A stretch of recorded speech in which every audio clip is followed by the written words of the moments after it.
My Worst Date. I'm Cassie. I'm Keegan. I'm Christina. So Christina and I were talking just before we started recording, and then we were like, rein it in, hold it in. We'll talk about it on the podcast.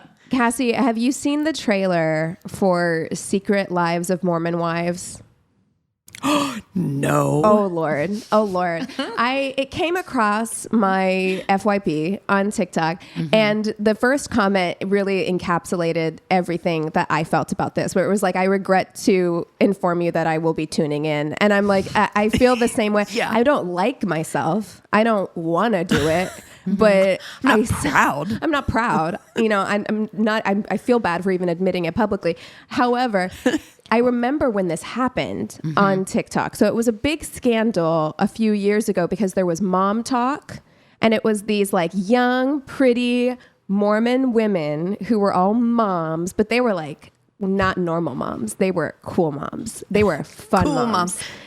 Hot Were these Mormon the moms who were sharing about how they were like having like orgies basically, Yes. or wife swapping. Yeah, they called it like swinging light because they always did it in front of each other. They're like, no secrets here. And I'm like, That's an orgy. Yeah, that's what that's called. Yes. and it's like, who could have That's not swinging predicted? light. Who could have predicted that this would go south? You know, like that this was going to cause Who? issues.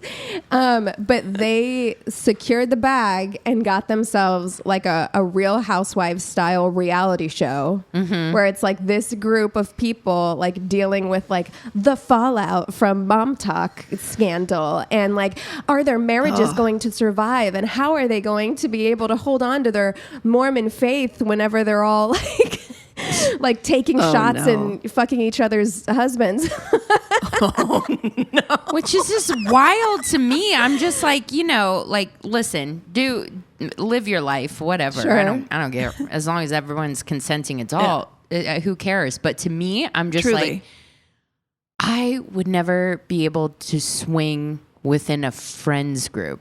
Do you know what I mean? Because then it's just like, No, No, it's a recipe for disaster. Right? I mean, talk about shitting where you eat. yeah, You know, exactly. it's just like, that is what, have you seen a Dateline? Yeah. Like a single one. Like, do you know how many people, we have an entire segment on this show and we will never run out of content. Do you know the number of people who have been murdered Yeah. because of just like weird attachment stuff? Like no matter what you say, someone is going to get attached to somebody else. These are your friends. Like, so fucking. I can't. Listen, I love you guys. I can't. yeah, no. Imagine. Listen. It's just that it's and the way I'm gonna watch. I'm with you. I'm Dude, like, for sure. Ben Affleck's cousin is in it. I was like, okay, here we go. Like, there's Great. 7 degrees to Affleck here. Yeah, no, like, not even like one degree. Yeah, a single step. and also you said it best. Like before this thing, it's like they're drinking, they're having sex outside of marriage, and This is what's the whole thing. It's like why be Mormon then? Right, if you're not going to because- follow the rules or Her whole it's thing, weird. and to some degree I understand this because like the woman who started it, her whole thing is like, we're changing the culture. Where, blah, blah, blah, blah, blah. Like, I feel like Mormon culture is too strict on women. And I'm like, I lived in Utah. I agree with you, and I'm all for shifting the culture. However, these are key tenets of your religion. And it's like, well, why not just leave the religion? you know? Like, rather than be like, well, we're going to just discard everything about our faith system. I mean, isn't that religion?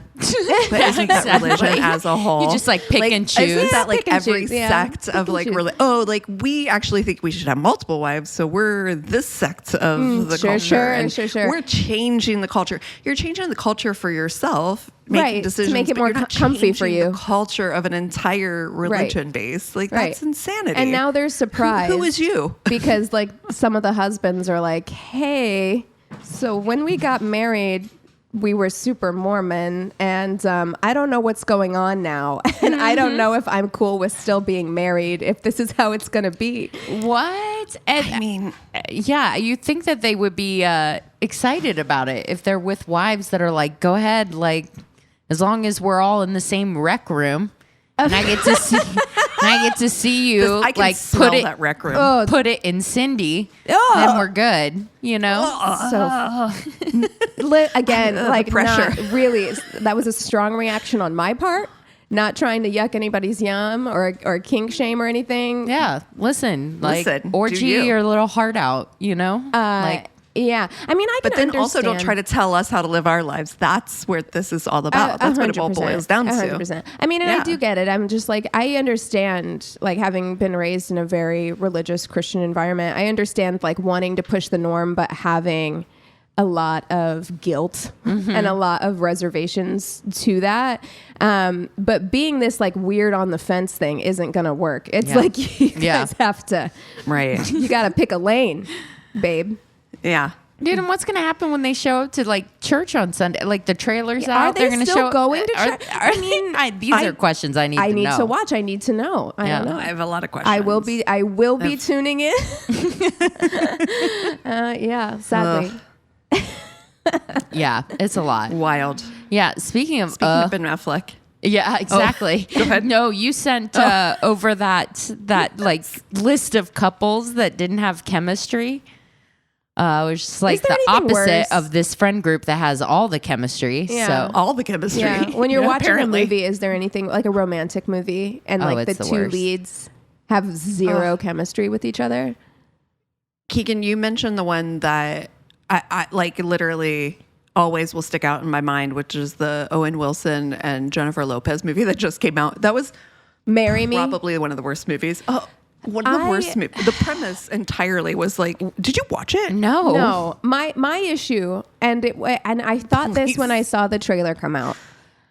How many movies is Jennifer Lopez gonna be in where she plays a bride? I feel like I have seen that woman in 1,000 wedding dresses. It's like her what a thing, weird man. niche. What a strange niche. Yeah. You know, they're like, we got a movie that Someone centers just a likes wedding. wearing pretty princess dresses. We you know, all like that. Yeah. And she gets more Right. opportunities than most of us to Yeah, wear pretty in real princess life dresses. and in movies. So I'm like, what's happening here? Why does she get the call right away? And honestly, and I love that, you know, we're doing away with ageism in Hollywood. I hope we move in that direction. But it's like, it doesn't matter how old she is either. They're like, 50-year-old J-Lo, we need a bride? Yeah. Yep. Yes. Call J-Lo. You're in. You're in. She looks great in white. Listen, She does. She is beautiful. She does. She's a She does beautiful look good lady. in white. And maybe it's from her but- reputation of constantly getting engaged and getting married. Yeah. Because she's stacking fucking engagement rings like Super Thanos. Bowl. Yeah. Yes. Oh my God. And the sheer number of Seriously. carats It that is. she's Oh my managed to get. I mean, Listen. man, yeah, Secure it, I guess, you know. dude, that's great. She's got to be up there with like Elizabeth Taylor, right? Well, I should think she's had more engagements than Elizabeth Taylor. I don't think she's had more marriages. She's done but- the same thing where she was with Ben Affleck and then More got weddings, back yeah. together with him. So kind of like the Richard Burton thing with Elizabeth Taylor. Mm-hmm.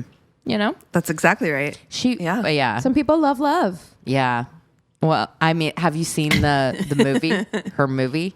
No, The greatest story I never can't. told? I can't do that to no. myself. I haven't No, watched it either. no, It's too. no. It's too It's too cringe much. for me. Yeah. My secondhand embarrassment believe you could guys- never. You guys, this movie though that we're talking about, Marry Me?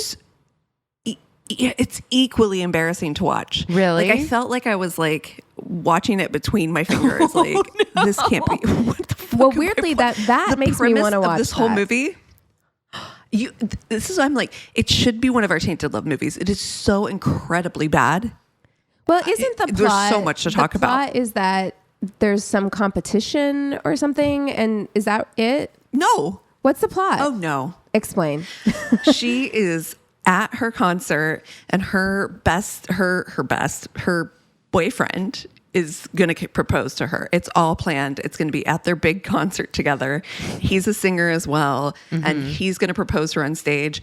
But right before it happens, she gets a message that's like basically a memo of him like making out with another woman or something, like him cheating. Uh-oh. And so she goes on stage and rejects his proposal and decides that she's going to marry somebody from the fucking audience. She's like, anybody will do. Anybody will do. Married at like, first sight. She's Let's like, go. audience, this guy, Owen Wilson, come on up to the stage. I'm going to marry you on fucking... What is happening? Also, I love that Owen Wilson has no say. She's just like, nah, this is gonna happen. What? This is happening. His daughter's like, do it. You know, he's like, I'm going to take my kid to this concert. It's going to be so cool. And what? The premise is so fucking bonkers, you guys. You know what though? There is something about that where that actually makes me want to watch it, because absolutely off the wall romantic comedy plots. That's bonkers. I miss them. I miss completely ridiculous. I remember I saw I think they both came out like the same year, and I saw both The Wedding Planner and The Maid, or whatever that one is, where she's like Ray Fiennes. with Ray Fiennes, which is like, bananas that he's in a rom-com too. I'm sorry. And I also love it that with Jennifer Lopez, they just Maid put in her Manhattan. Maid in Manhattan. That's it. They put her in a maid uniform, and they're like, she's clearly hideous. You know, you're Look at this pavo over here, and you're like, she couldn't catch anything if she didn't steal this woman's clothes. Like, she's still, first of all, we should pick that for a Tainted Love movie, because I'm like, first of all, she's still Jennifer Lopez in the most attractive maid uniform I've ever seen. And then secondly, she's and the straight cutest up kid ever. like goes into like, if you're staying at like the Four Seasons and you're just like, you walk in and you're like, somebody who works there is trying on all of your clothes. you're fucking fired. You're so fired. Unhinged. It's unhinged. No one would do that. No one would do that. No, you would get fired so quickly. Speaking And the of way like everybody's wacky like, "This is premises, great." I watched Fly Me to the Moon this week that just came out with Channing Tatum and Scarlett Johansson. It's a rom-com about Scarlett Johansson plays a PR rep who is hired by Woody Harrelson to set up the fake moon landing. And Channing Tatum is like the head scientist at NASA. I'm into that. You know what that's giving? That's giving Denise Richards in like the tiniest khaki shorts you've ever seen as a doctor in a James Bond movie. That is exactly Christmas Jones. What is happening? And it's like the loosest of all the. I'm like, I'm fairly certain none of this happened. Like, But you know, I'm kind of on board with it. In the world, reenactment. In the world of like constant remakes and sequels and prequels and like recycling IP over and over again, give me a completely unhinged plot line. Like it was so nuts. I was like, what are we watching? And it was like an enemies to lovers plot line. Oh, my favorite. Wow. It's like, what is happening? This all sounds great. What are you talking about? This is not Hidden Figures, okay? Well, like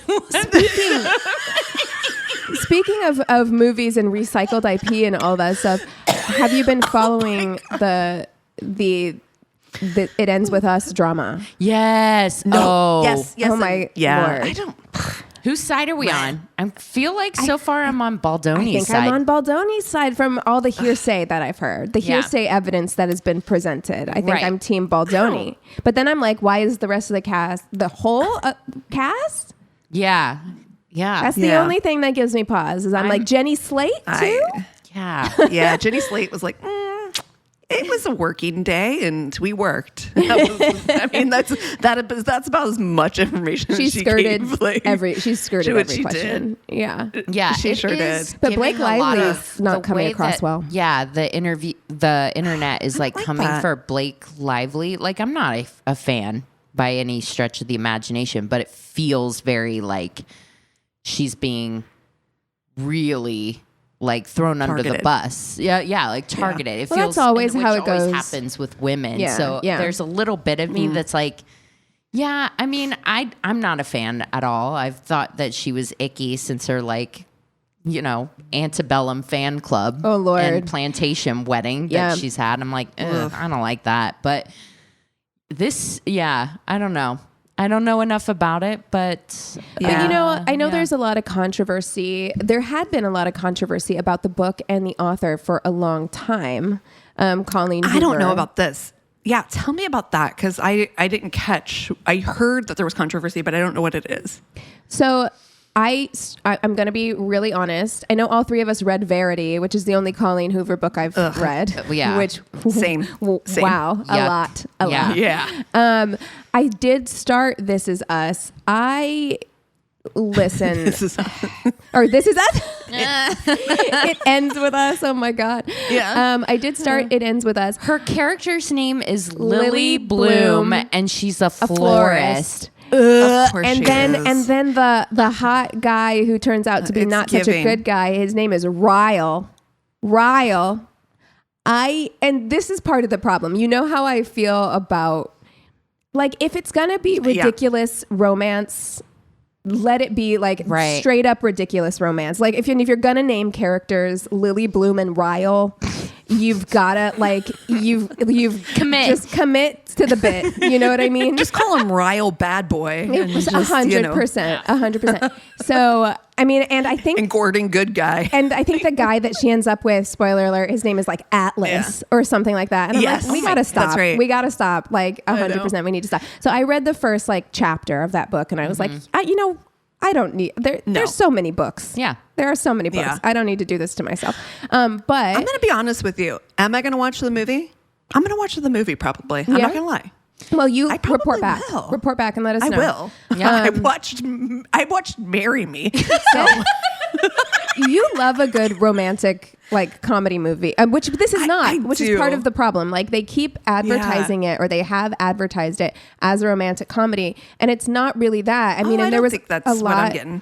That's what I've gotten is it's being or Put as a on your romance. florals and take your girlfriends and go watch Right. this movie. And it's Right. like, what? That's been kind of the marketing campaign, and it's but this movie is about domestic violence, abuse. and Yeah. that has been a lot of the issue with Colleen Hoover. Is a lot of her books center really toxic relationships, but they're almost romanticized or simplified, and Sure. people don't tend to like that. I mean, even Verity, when we read it, is like, well, Yeah, we're like, it's giving Yeah. Jane Eyre. It's giving Rochester. yes, You know what I mean? It's uncomfy. Yeah, I think it's kind of a certain subculture of romance books, right? Right. Yes, which it's dark like- romance kind of. It kind of. It's not even as dark as some dark romance, but it's but it has that kind of she's with the bad guy. Somebody's going to white knight save her. It's that type of, it's Yeah. definitely a genre that she very much pins into. Got it. But Right. And It's so not I for think me. I think the fear then But I am gonna became watch the that movie. she was so popular, especially on Book Talk, where a lot of young, readers tend to tune in. So her books became very popular with young people. And like we said, growing up in the era of, toxic rom-coms, it does inform the way you think about relationships. Even though, these characters might get out of these domestic violence situations, if you romanticize it to this level, or you make excuses for it, or they get out of these relationships and nothing really bad happens, it can give people the wrong idea when they go into their own relationships. And for me, who's on Book Talk and is a reader, it took me a long time to learn that It Ends With Us, which is a hugely popular book and was everywhere for a while. Incredibly it took popular. me a long time to realize, to be informed that book was about domestic violence. I didn't know that was a subplot. Wow. I'm not gonna lie. I didn't know it until the movie was coming together, and that was coming out, because it was definitely being promoted as just wow, and people what a romantic book, so that's a problem. Yeah. Yeah. Oh man. And then you have two conflicting marketing messages. in the whole like press tour, you've got the like grab your girlfriends, it's a fun night out, and then you've got the other side who's like, this is a serious movie with and dealing with domestic violence. You're like, wait, what? I think that's why I've been team Justin Baldoni, because he seems like the only person in the cast who's willing to talk about the domestic violence themes. Yeah. And I've seen interviews where Blake Lively's being asked about it, and she's so weirdly dismissive of, like, she seems very much like she wants to avoid speaking about it. Do you think it's just the uncomfortable nature of the topic, or do you think? Well, don't take the role then. In my opinion, don't take the role then. Like you should be prepared to speak on it. Like if this is something that you're willing to take on, it's a huge. They should have prepped her better. Yeah, they should have prepped her better for the interviews and things like that. And like, I think it is a tough topic to talk about, first of all. Second of all, it's a tough topic to speak full-throated about when it's not been your experience, So I don't know. And I'm not saying that she's in the right here. I'm not saying she's in the wrong here. I'm just saying somebody should have sat down with her and said, here's a great way to discuss this topic. Here's the way you should approach, if you're asked about these things, Yeah, makes, I agree. And, this whole controversy, as with the Don't Worry, Darling controversy, we don't really know what's going on. We never really know what's happening. That one was a good one. That was good drama. Juicy drama. So good. Yeah. Delicious. Well, who are we going to fuck, marry, kill this week? Well, I think we should do J-Lo characters is what I think. Oh God. J-Lo wedding characters. Well, let's Google how many things. She's got so many. Yeah. You got to do Made in Manhattan. We talked about it heartily. Yeah. And we also have to do Marry Me. Even though you guys didn't watch it, just know that she's basically playing herself. She also had a movie called Shotgun Wedding from a few years ago. And then she also was in Monster-in-Law with Jane Fonda. Yes. Yeah. So she has, and then Enough, which we covered. She was also in a wedding dress. Wedding Planner. And then The Wedding Planner. The Wedding Planner. Yes. I think we do The Wedding Planner, Made in Manhattan, and Marry The Me. Wedding Planner is an absolutely fucking unhinged plotline as well. Imagine, because they're the protagonists, but imagine your wedding planner ends up marrying you hired her. You hired this woman to help plan your wedding. Can you fucking imagine? Unbelievable. And how did they, I forget, and I watched this movie so many times as a teenager. I remember loving that movie. But they solved for that problem in such a fucking weird way. Like the wife was like no longer interested or something like that. Yeah, they did. Yes, very strange. She let him go, or in a way that was just like everyone's that's happy always with how this. These movies end, where they're just like everybody's fine with this. It's okay. Fine. Don't worry about it. You guys look happier than we did, and therefore I support. So I feel no negative emotions about this. In fact, I'll come to the wedding. Yeah. I'll be your maid of honor. Actually, can I speak at the wedding? Fine, it's fine. Funny story about how these two met. They were planning my wedding to the groom. Okay, no, it's fine. Absolutely, yeah, insanity. And then I'm sorry, but Made in Manhattan. There's something deeply unsettling about Ralph Fiennes. It just does not fit into a light rom-com.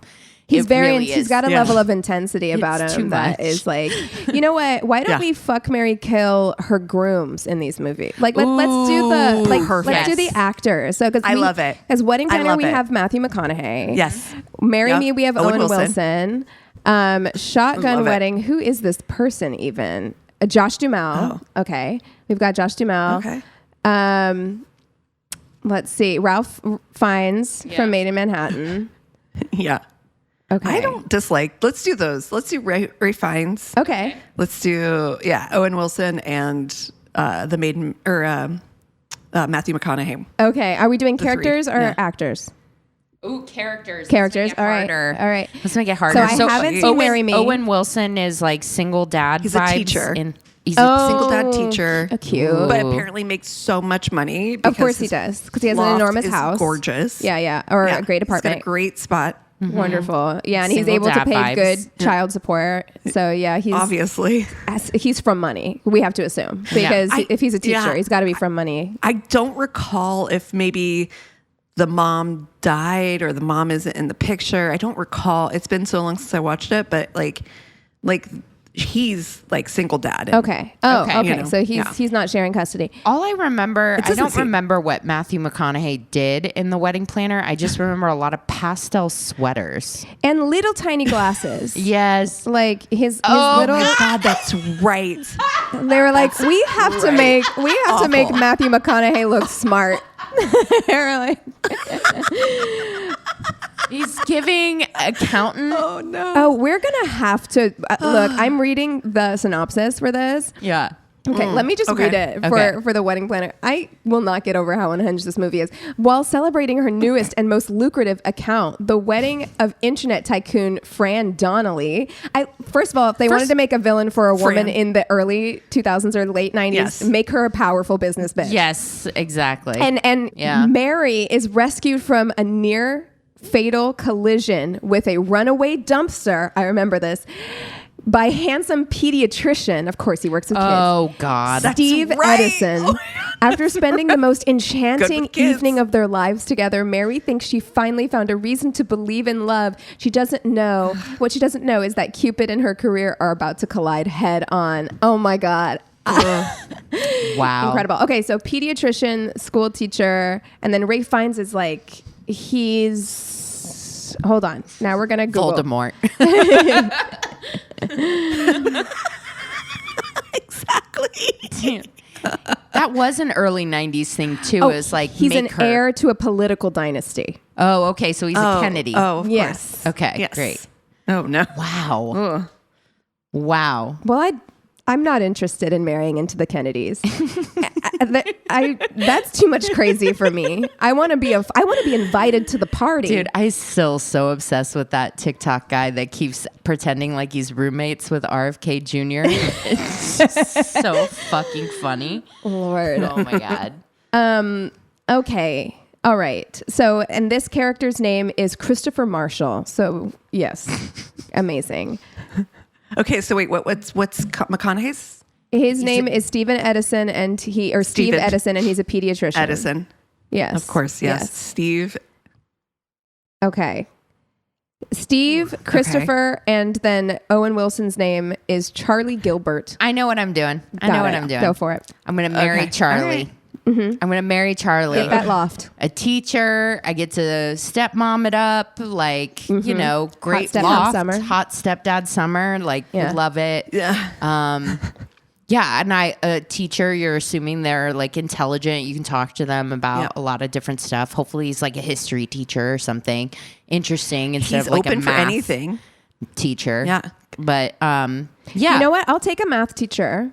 And here's why. Because with that stepdaughter, Yeah. someone going to need to help her with her homework. That's true. And it's not going to be Amen. me. It's not me. I'm not good at math. So Oh my you gosh. got to, Yeah. partner yeah. for where you're slacking. There you go. right. And then I'm gonna fuck Ray Fiennes. Uh-huh. Yeah. Dark Dude, energy. very. Yeah. He chokes. Yeah. Well, I mean, he does Yeah. weird shit. If he's political dynasty, like they The fuck, Kennedys fuck do weird weirdly. shit. Yeah. But it's I please don't sue me. I really don't want the Kennedys. I don't want Oh, Kennedy no. smoke. But No. I do feel like it's a toss of the time. Like I feel Yeah. like you could have a great night or Dude. you could end up in a trunk. Do you follow Jack Schlossberg on TikTok? He is amazing. He I will is. say that. Smoke show. And he probably does weird stuff. He definitely does weird stuff. Listen. That guy, if we're talking Kennedy specifically that I would like to fuck, that one Yep. is the one. And because That's he the does one. weird stuff, but you're going to be safe Yeah. with that one. He's silly goose. He's silly Billy. yeah, he's giving like Lil Edie energy yeah. for sure. He's very much a man. staunch character. With the Kennedys, it's like you have fun unhinged. Yes. Or like scary unhinged. Right. like They're nothing in between. falconry and picking up dead bear cub Yes. energy. Yeah, exactly. We want the silly goose energy. Dumping a dead bear cub Oh with a my bike on top God. of it for the Oh lulz My God. energy. Yeah. No. It's not a. Yeah, Wow. I feel good about my decision. Okay. Yeah. And then yeah. tiny That's glasses good choice. pediatrician. No, I'm not in thank for you. it. No. I think I'm probably going to end up doing something similar, but I'm going to marry Ralph Fiennes, and what is this character's name again? I forgot. Sorry.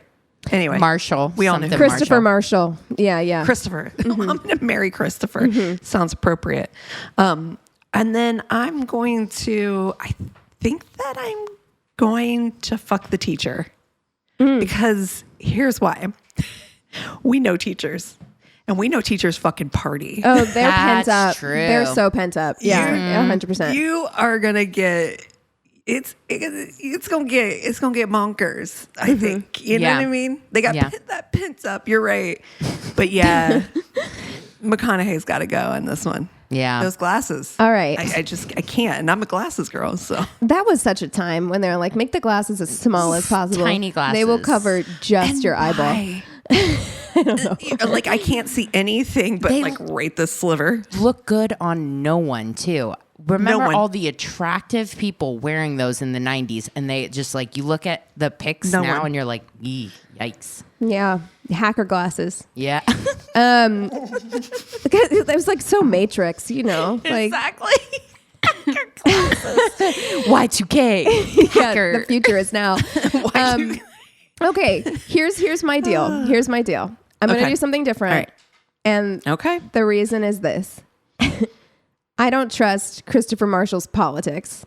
Ooh, yeah, we didn't see. Rich New Yorker, and look, he could fall on either side of the aisle because, like, at some point you get to like people. It's been proven people have more in common with class than they do with political beliefs. So he could Right. fall on either side of the aisle, but he is pretty elitist.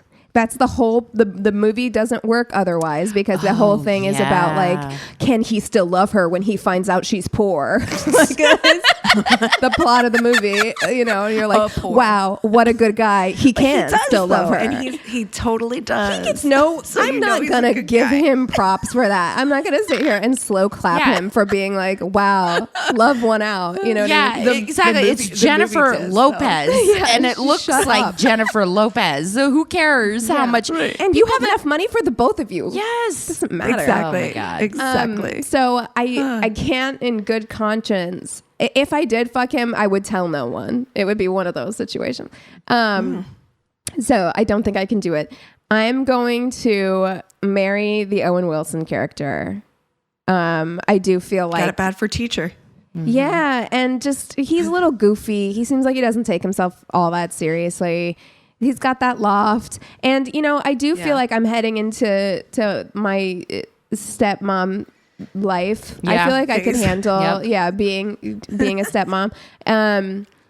And say what you want about Matthew McConaughey. I'm side-eyeing him for flirting with someone when he's super engaged and also those tiny glasses. However, hot. yeah. Back in the day, there's a reason why I watch it as often as I did. Matthew McConaughey was very hot man back in the day. He's still good looking. Crazy, but He's Well, never but really that's been for all right. me. I'm not gonna lie. Oh, I think that he's an attractive man. So yeah, I'll fuck him. Fine. All right, great. I don't have to commit to anything more serious That's exactly right. yeah, than that. It does seem like he likes to commit. right, many, many exactly. Yeah, he's All at once. falling in love with his wedding planner. That doesn't bode well for a marriage. Anyways, Well, before we do have a new patron, before I shout them out, I first want to say thank you. We did a call for reviews and ratings last week, and they keep coming in. We've managed to get like a handful, and quite a few really lovely, wonderful, genuine reviews. So thank you so much to everybody who has rated and reviewed the podcast. It helps us out so much. Podcasting is kind of a unique medium, and those things really do impact us positively. So thank you so much for that. And then we do have a new patron who I would love to shout out. A big thank you to Heather Ashley Schmidt for joining us. whoop, whoop. on Patreon. Your support on Patreon also invaluable, truly invaluable to us. So we are so grateful for all your support. Thank you. Yeah. Yes. And thank you so much. tune in. We really appreciate it. Because next month, the movie is Moonstruck. Moonstruck. You want a little Cher and Nicolas Cage. You want to speak of energy. Unhinged? Yeah, exactly. You know, I would love Nicolas Cage and Cher to have been in a real relationship. Can you imagine? Yeah. The level. Speaking of people who like to get married, Nicolas Cage, Jesus Christ, he's gotten married a bunch of times. And like Too. 3 of his wives are like he's got a type. Let's put it that way. Yeah. Like, yeah. Yeah, he's what a weirdo. I would love to sit down with that man. Can you imagine dinner with Nicolas Cage? No. I'd feel a little unsafe, but kind of would want to do it anyway.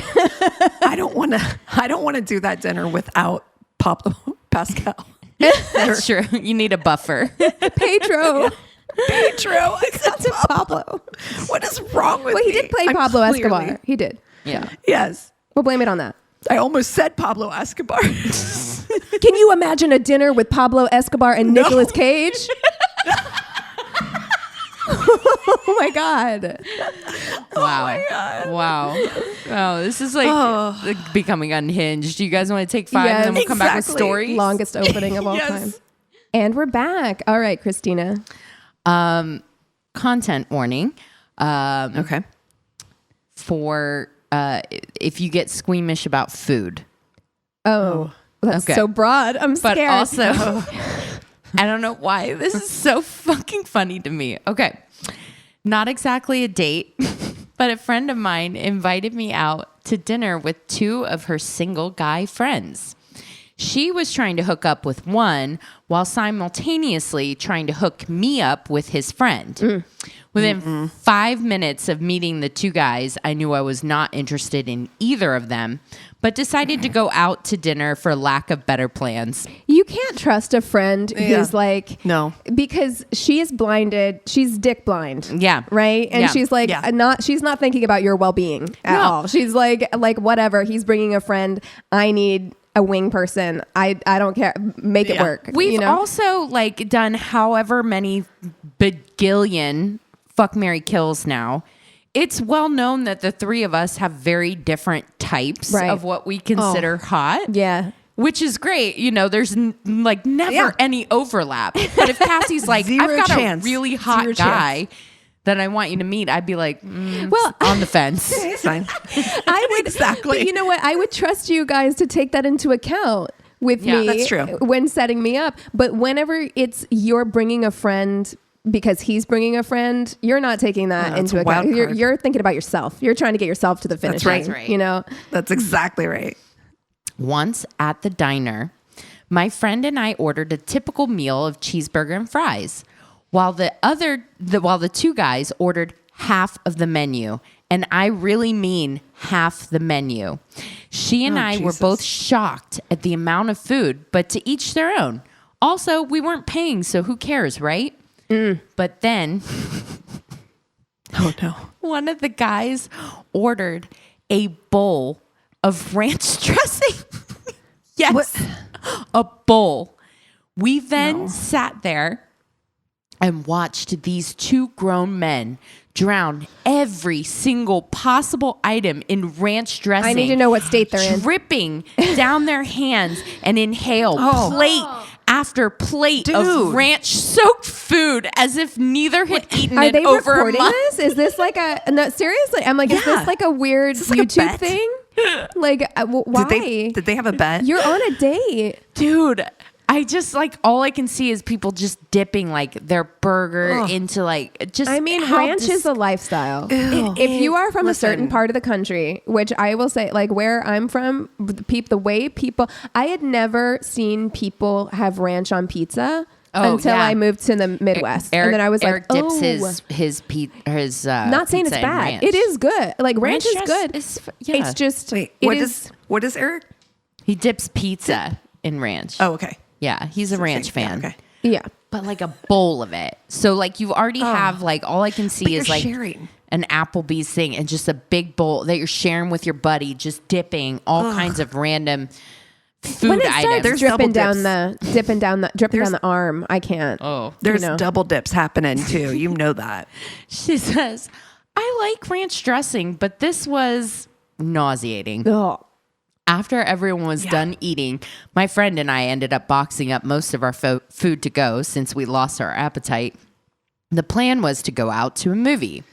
However, the guy my friend was interested in got a call about a party down on the river in a remote location. No, immediately they need to tell me what state they're in. Immediately. They've drowned everything in ranch and they're going to a remote river party.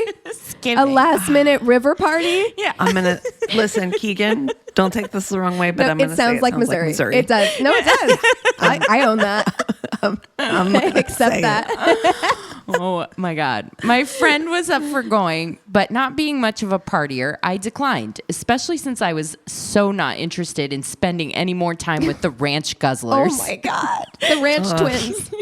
Imagine making out with somebody whose mouth tastes like ranch. Tastes like it's so hot.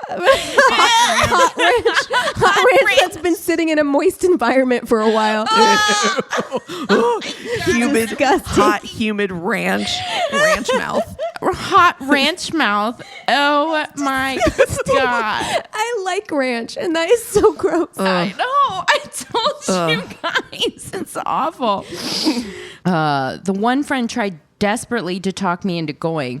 I tried making excuses about work in the morning and how I really couldn't afford to drive my car all around the county just to go to some party.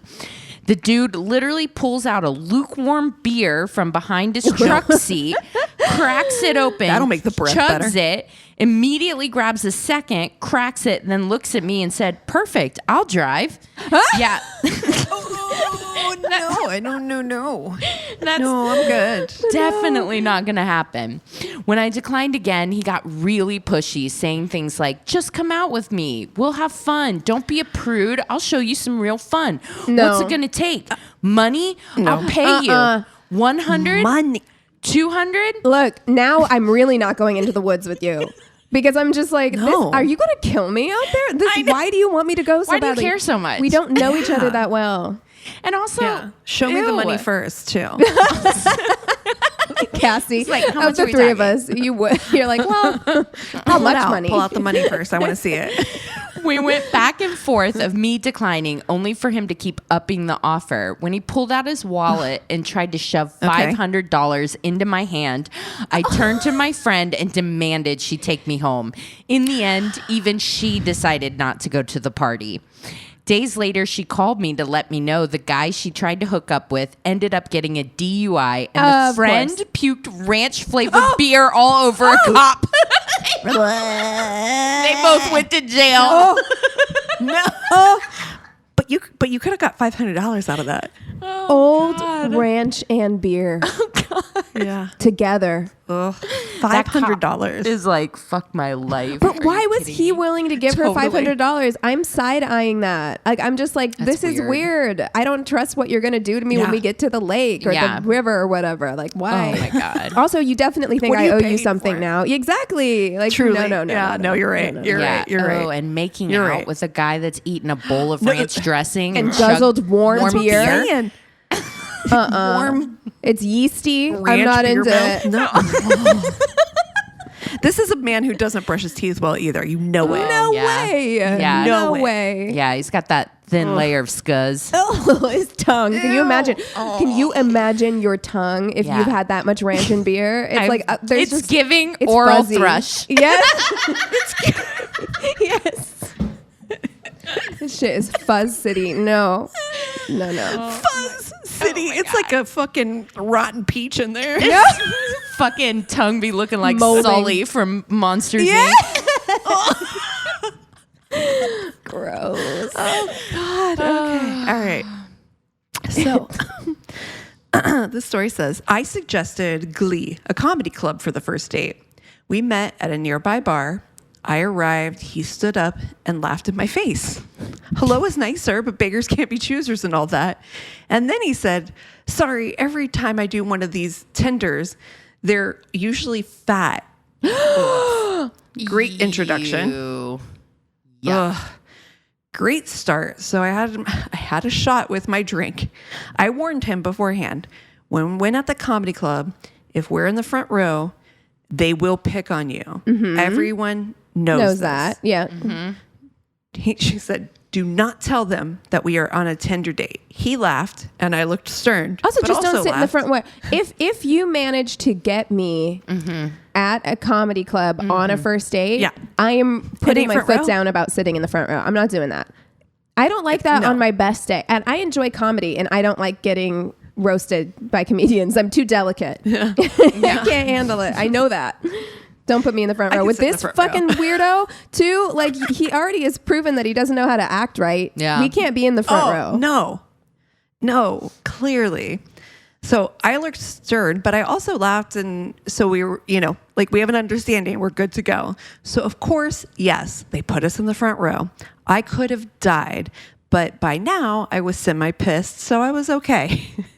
It's that shot she took. Yeah.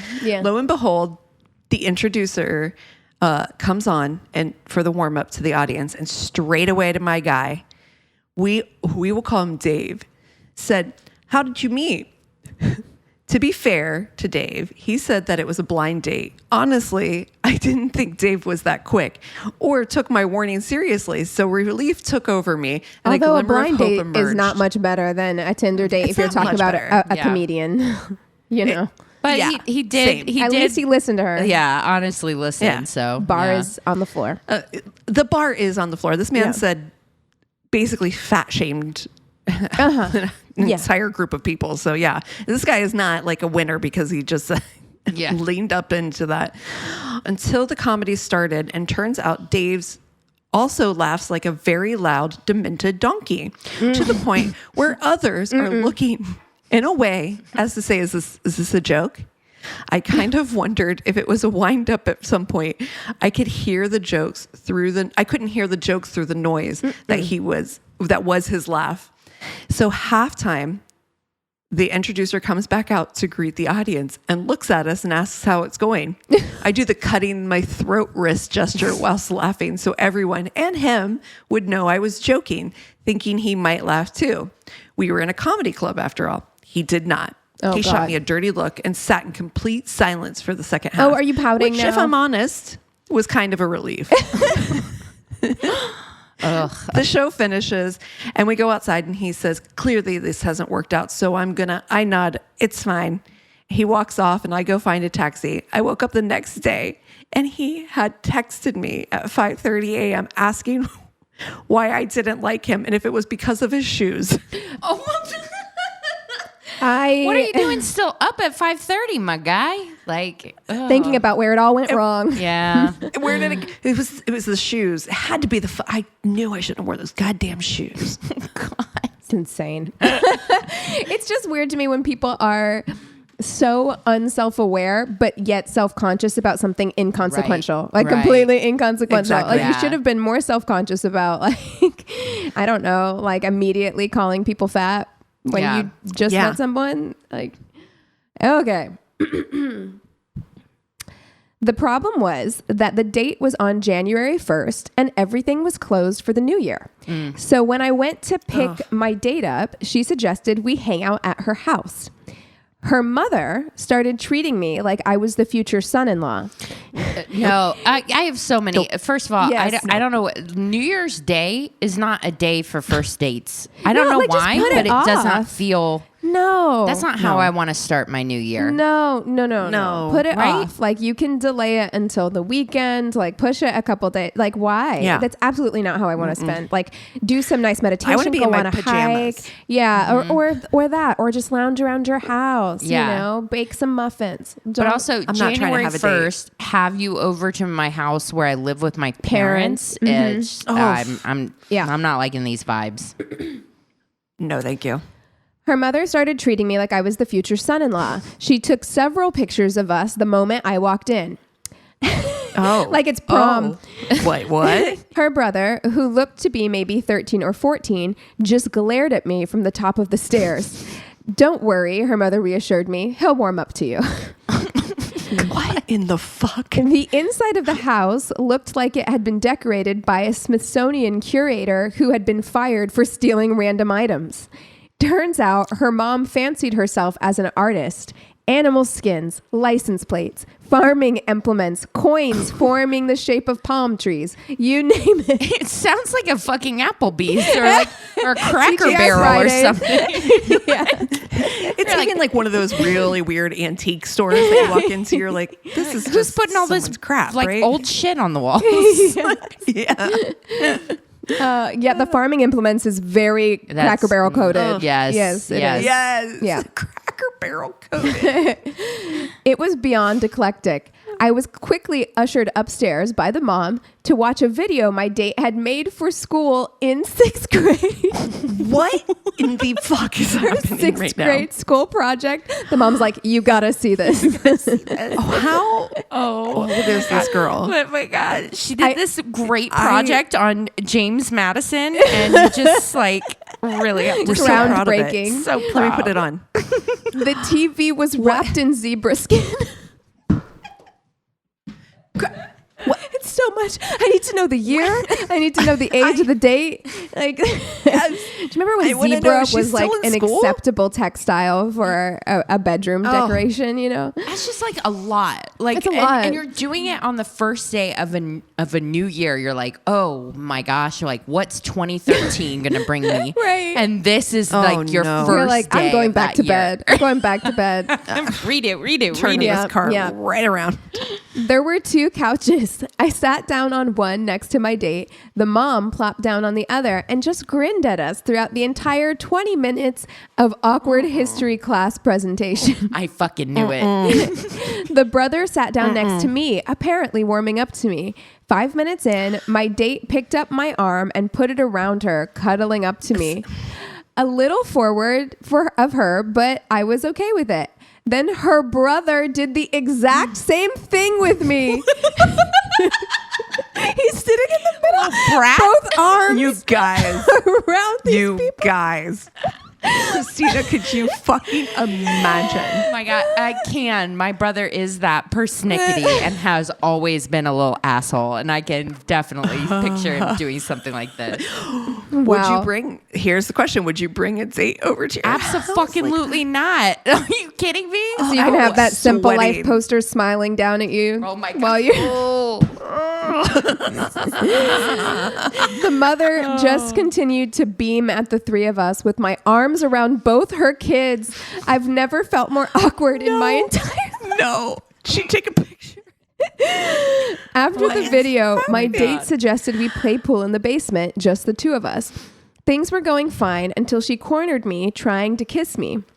Fortunately, her mom called downstairs that she had cinnamon rolls ready for us, so I was saved. That sounds delicious. Or so I thought. When I got upstairs, I was handed a cinnamon roll and told I should go meet my date's father, who sat in semi-darkness at the end of a long dining room table. I kid you not. He was cleaning his gun, wearing his DEA jacket. Oh my God. Sir. His first question was where I had met his daughter. Fortunately, I answered his questions correctly since we had met through a religious function. Apparently, he deemed me a nice enough guy not to kill on sight. After all that, I just wanted the night to end. I politely explained that I had better be on my way since it would take me an hour to get home. My date walked me to my car. I conveniently placed the car door between her and I, so the best she could do was a goodbye half hug. I drove 2 Save minutes some down the room for road. Jesus. Yes. Yes. I parked 2 minutes down the road, parked, and screamed for a solid minute. What the fuck just happened? God. How do you process that? No. Like, where do you go? Like, what is your break? Dude, they That's had too to have been much. like 17. Like, Right, I'm thinking they're young. 16, right? Yeah, 17. like in your teens, maybe your early 20s, very sheltered early 20s. yeah. I could see that. But that's even more awkward. You know what I mean? Because it's like, it's not like you can, you don't have a lot of confidence in that age and No. you're dealing with adults, the mom and the dad there. So you're just like trying to be on your best behavior. You got to be like in your head again, like just screaming, like, how the fuck do I get out of this? The thing with the brother is what makes me so laugh hard. so much. Like the brother putting his arm, like cuddling up to you on the couch. Like he's like 14 years old. Like so weird. After he gave you like stink eye from the fucking top of the stairs. Jesus.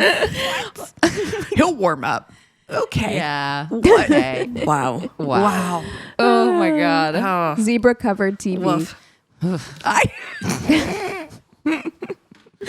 You guys want to take 5 and we'll come back with the Tainted Love? Yes. Sounds good. And we're back. Christina, tell us a Tainted Love. Yes. So I found mine through a Medium article. And then I know, Keegan, you've probably heard this one because it's a case file episode. So She's not picking up any notes, folks. I need you to know that. So that's always a sign. yeah. It's all up here. This one really got to me. I had actually not heard this case file episode before and hadn't heard of this case, although it's extremely huge in Ireland.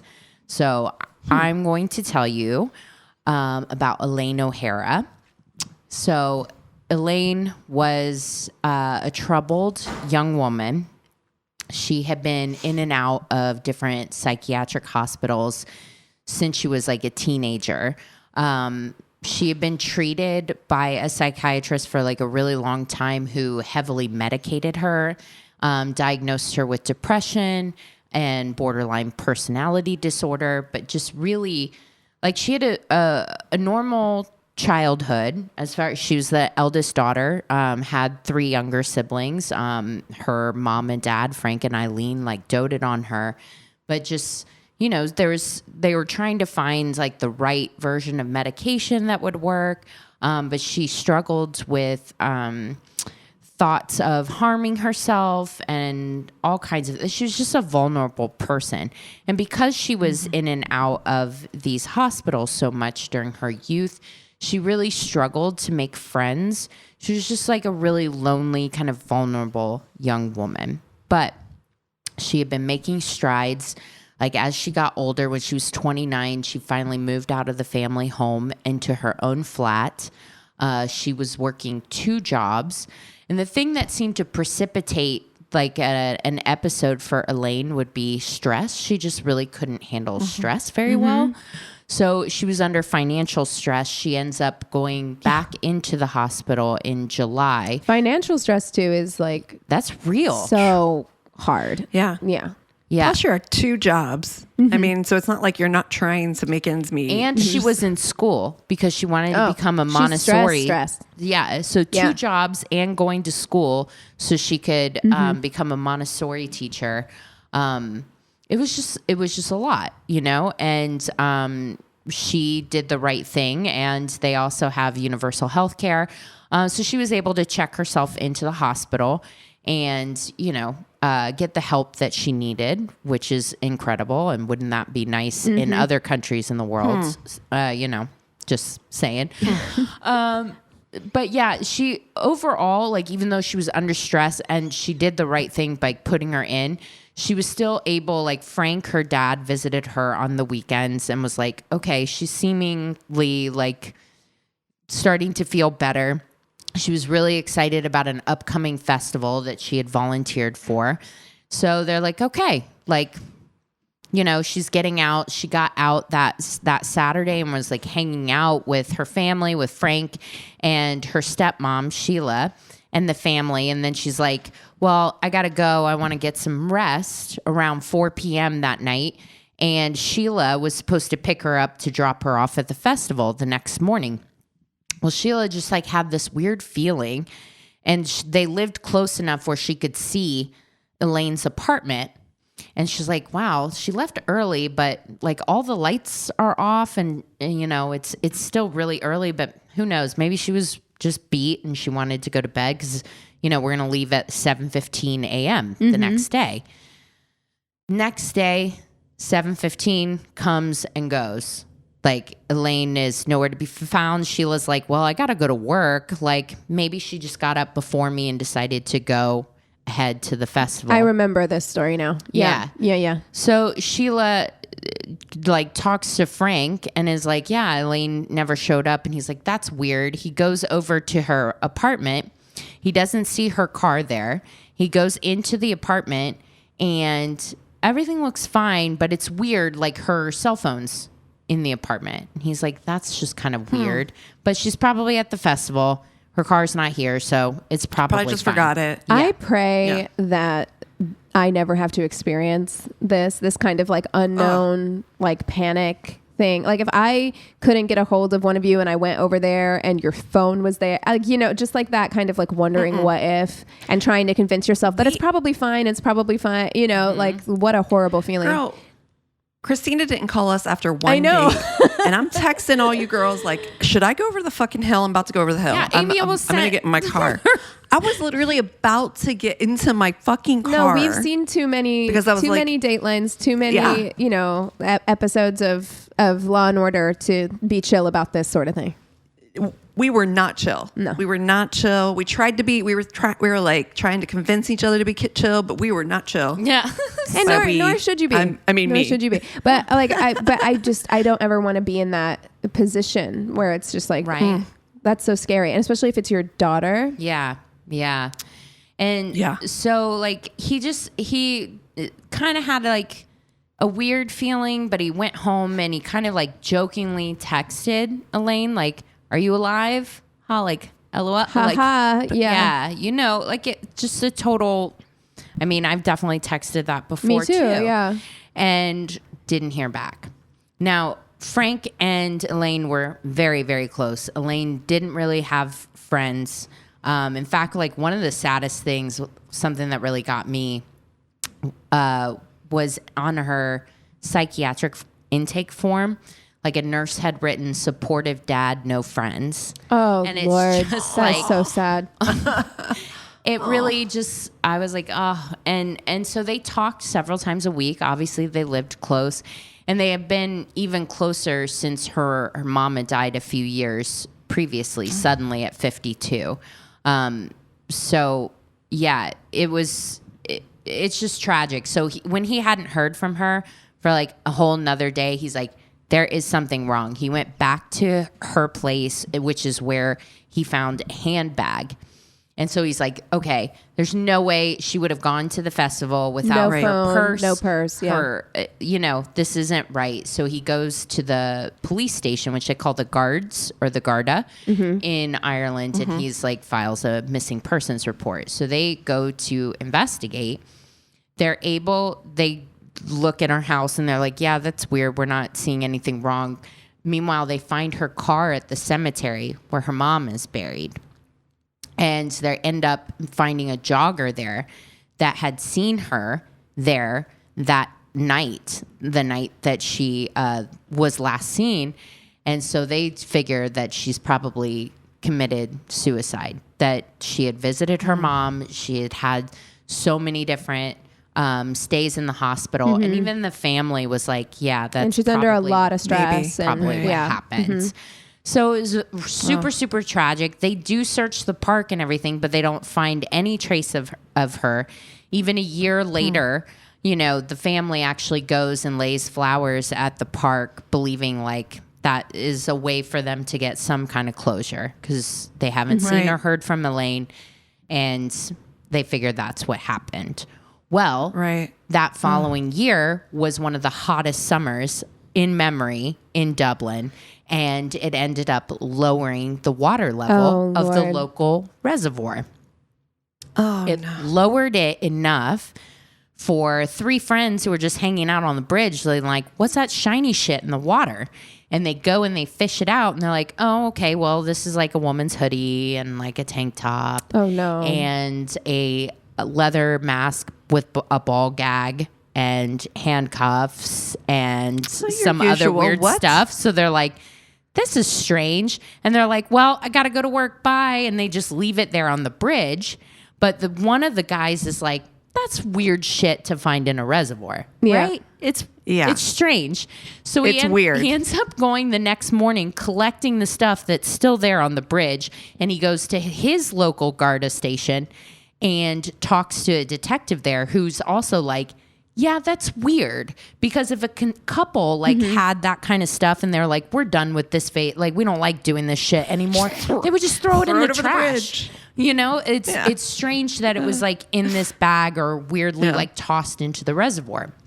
So he goes back not once, not twice, but 3 times to search the reservoir. The first 2 times he doesn't find anything else. The third time, it's finally clear enough for him to find a set of keys, a Nokia cell phone, and more sex toys and a knife. Oh, no. And a knife. So he goes back and talks to his captain. He's like, I feel like there's been a murder here. And his captain goes, he's like, I was able to trace these keys to Elaine O'Hara, who's been a missing person for a year. And his sergeant says, that's weird. Elaine O'Hara has just been found. Oh my God. What? On the other side, by these like huge mountains, there's a dog walker that got permission to be able to walk through the forest with a bunch of like 8-9 dogs. And for the last few days, this one dog has been running off the same spot. And when the dog comes back, it has a bone in their mouth. No. And so she's thinking, oh, they're like animal bones. So she'll take it away from the dog and put it up on the concrete stump. Finally, one day, the dog is not coming when she's called. Although I gotta say, dogs bringing you bones every day? Every day? Exactly. I'm like, I gotta go look and we see. need to have conversation. Yeah, like, 999, you yeah, know, I just got my own little pile of bones. Yeah, I'm unsettled. No. In the woods, in the No. Irish countryside? No. Thank you. No. So she finally finds the dog and she's like, wow, there's just a lot of bones in this place. This is a big animal or something. And then she sees a pair of track pants and a shoe. Horrible. And she's like, I'm going to call the police. Yeah. The police come. They're able to gather up enough evidence. They identify it as Elaine O'Hara. So now they're like, okay, what do we do? This Nokia phone that's been in the bottom of a fucking reservoir for a year, it turns on. No. Nokia. Okay, listen, I gotta say, not to Okay. distract from this story, but we have to go on a pro Nokia rant right now because those things, my mom always said she had her like brick Nokia phone for way longer. Like people were solidly into smartphones and she was still using this thing. And her argument was always that like I could literally run this thing over. It is. And it would like still, the Toyota truck. Yeah. It's just like it would still fucking work, you know? Yeah. And like this is just goes, this Not is an ad. Yeah. Like But- truly. But this Nokia turned on after Yes. being in the water for Water. I love you, but my iPhone could never. No. Never. No. She's a It knows that I'm princess. drinking water, and sometimes it's like, Yeah. Yikes. So they're able to turn it on, and there's only one number programmed in it, and it's programmed under the name Master.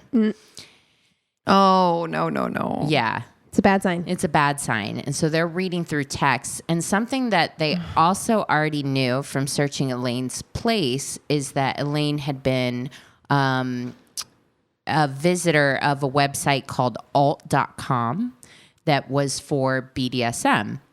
And that she had been interacting with another person on there under the username Architect77. Who they were able to trace to a Gmail site. It was like Fetish Boy at Gmail or something. Of course it was. And so they're like, okay. And they're looking at these messages and it's like, the messages are awful. I don't want to repeat them, but they're fantasies of stabbing women while having intercourse with them. And so they're like, okay, this is they gather enough evidence to finally find out that the person that purchased those phones, that special phone for her, was an architect named Graham Dwyer, who is very successful architect, although since the 2008 crash had been kind of struggling financially. 42 years old, married with 3 kids, got a lovely house, like all of it. They are like knocking on his door. Hi. Like, have you ever heard of Elaine O'Hara? He's like, I have no idea who that is. And they're like, that's so weird. We have CCTV footage of you leaving her house, like going in and out of her house all this year. And he's like, well, I kind of knew her, but I wanted to help. It was just like a friendship. Well, then why'd you say you didn't know her? Right. Literally 2 seconds ago. So they're like, you never had a sexual relationship with her? And he's like, no. We were just friends, of course.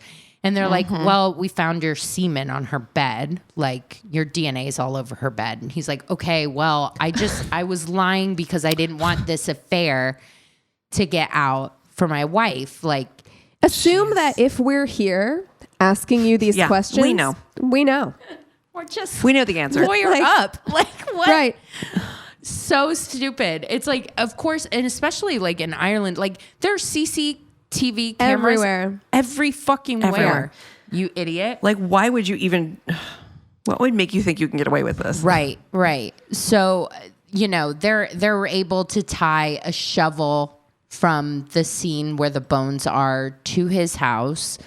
They're able to tie him to the fact that he bought the telephones.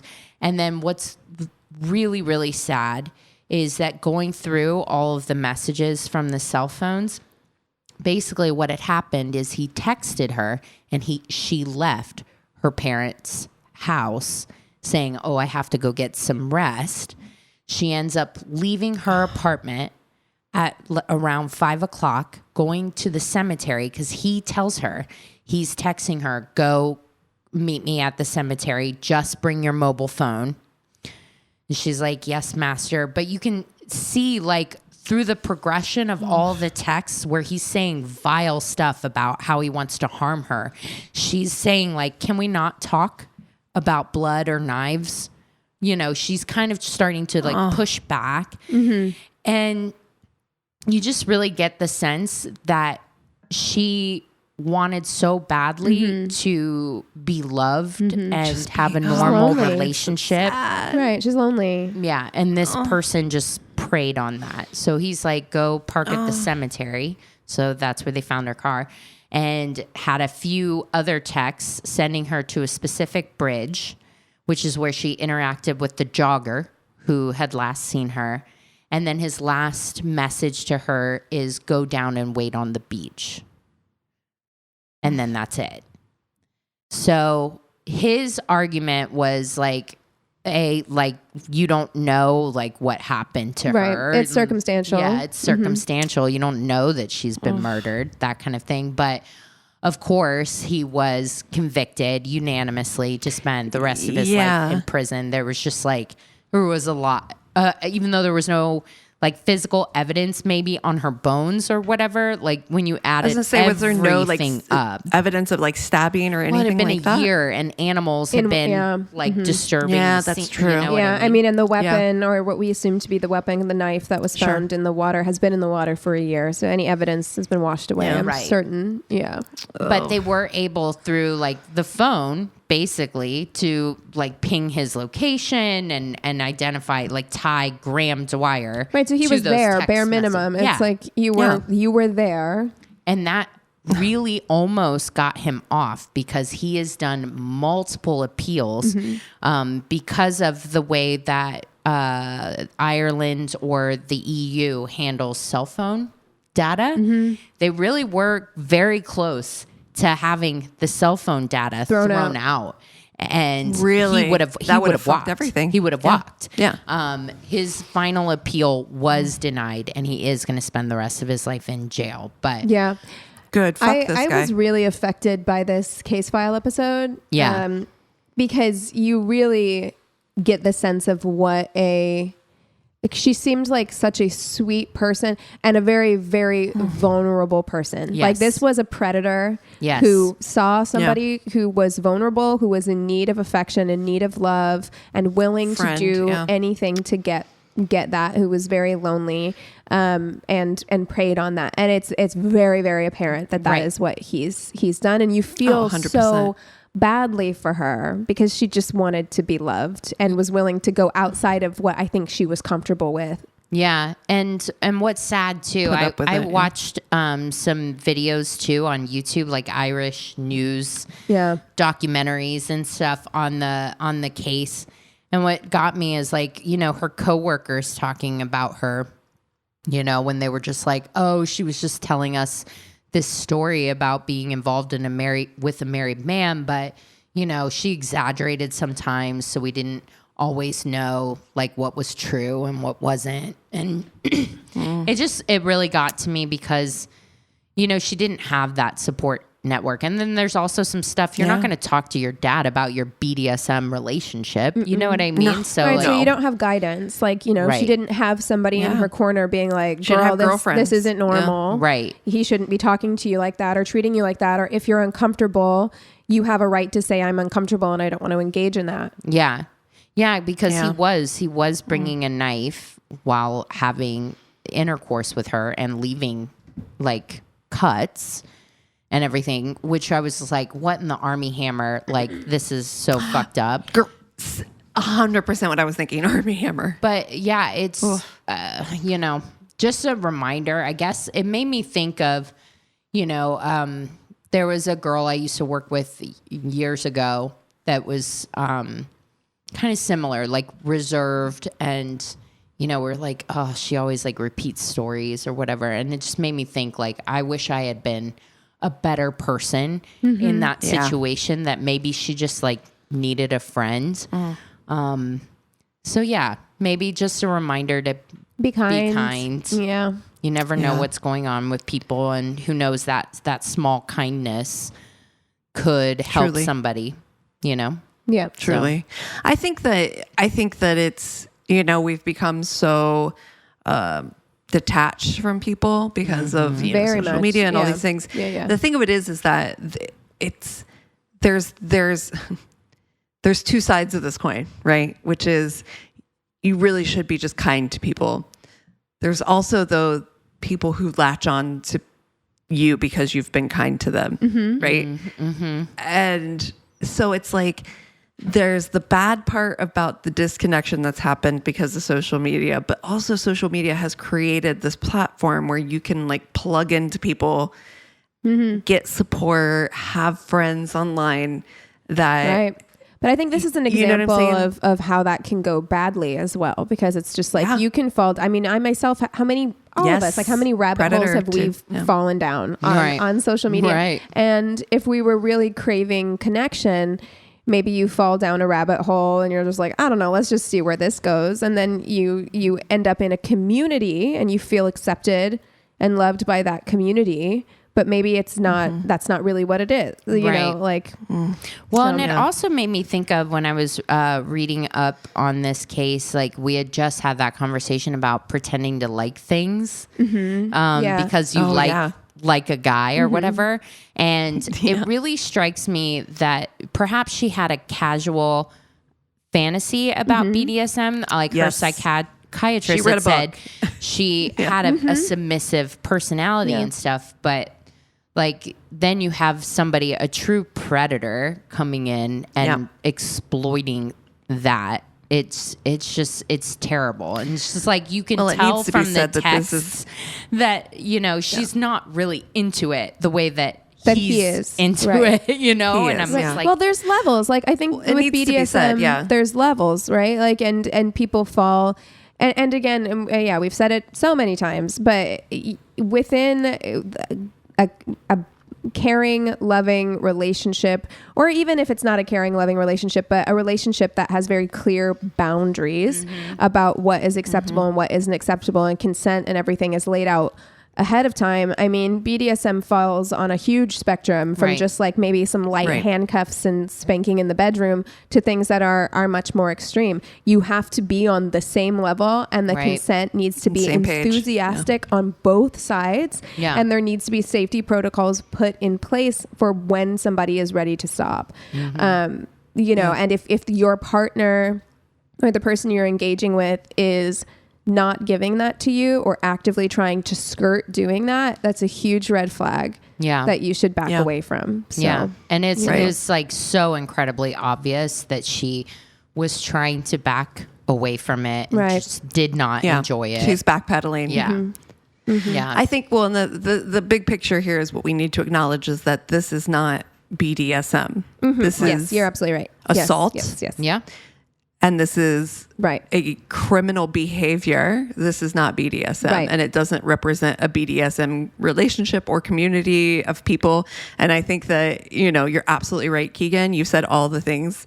Those are the flags that you should be looking for. Those are the things that you should be, if somebody's not backing off on some of those, if they're not reading the room, as it were, if you're like, I'm not really, that's not my thing, but yet they keep to persist, it's a no. And you almost think like if only she had one person in her life that she could confide in, who would have been like, dude, that's fucked up. Like, don't do that. Right. Like, you deserve so much more. Even a good therapist, that she felt comfortable enough to share this with, would have given her good guidance and good support. And maybe, honestly, as like a mandated reporter, would have been able to intervene in some way. You know? So I think they mentioned in the case file episode, at least, that she hadn't really brought it up in therapy because she had been in and out of the hospital a lot.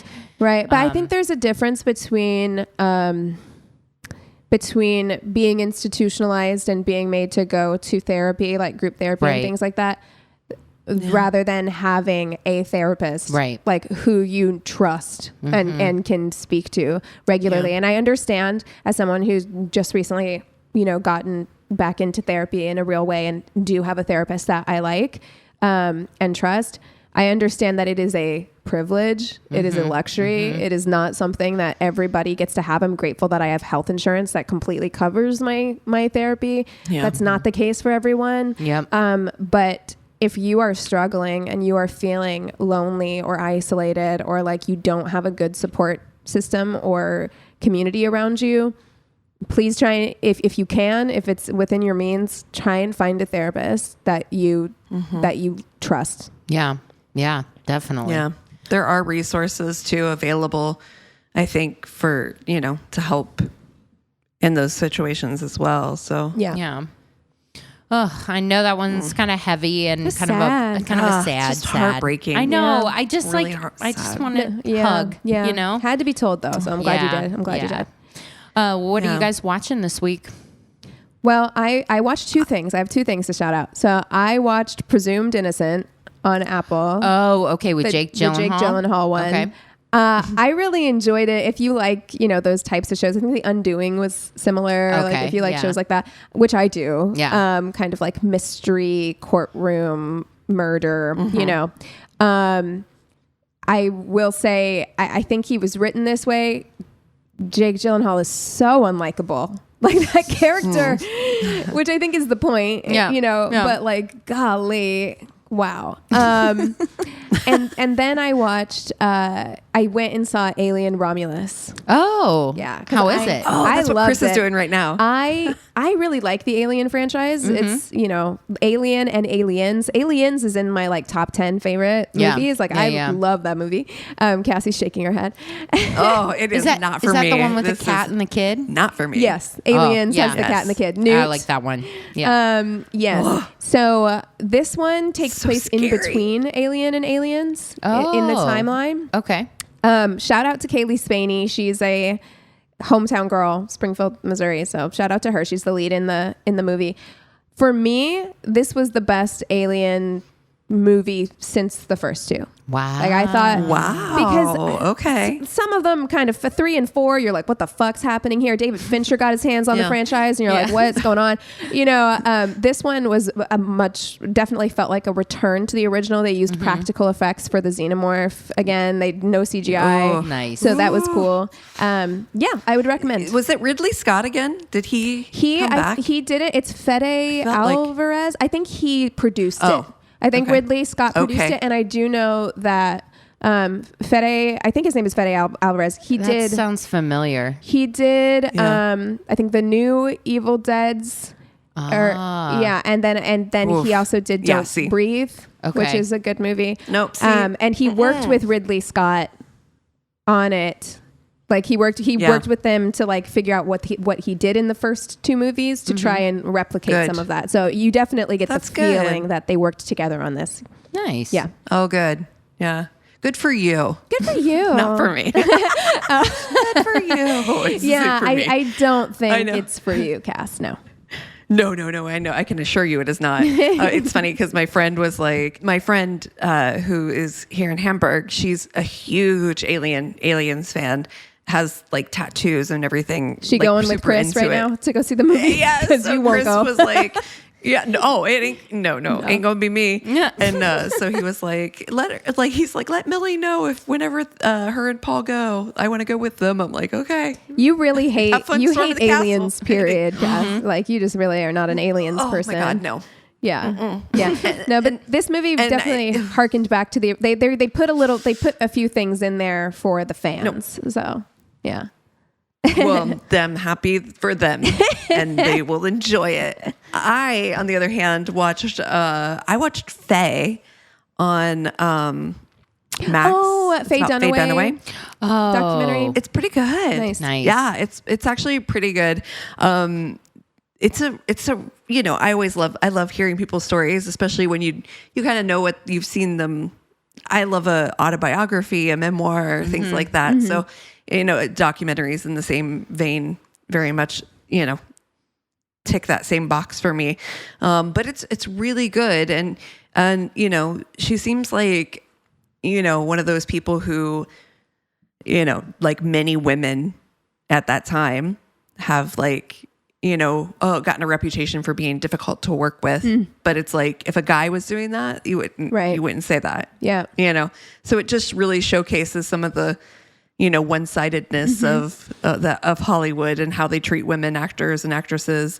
But at the same time, she also, is very open about how she dealt with some bipolar issues. And, that really wasn't something that she was, able to get a clear diagnosis on until, later in life and, with the help of her son. So it was really a good show. And, she's still alive. So she was able to talk about it, and guide you through her story. She's so beautiful. Really yeah. You're not the only person to recommend that. Stunning. So maybe I should give that a go. Yeah. Yeah. It was good. Nice. Well, I watched the 3-part documentary series on Max, Taken Together, Who Killed Lyric and Elizabeth. Yes, that keeps getting advertised to me. Okay. Whoa. I almost watched it. It is really hard. It is really, really well done.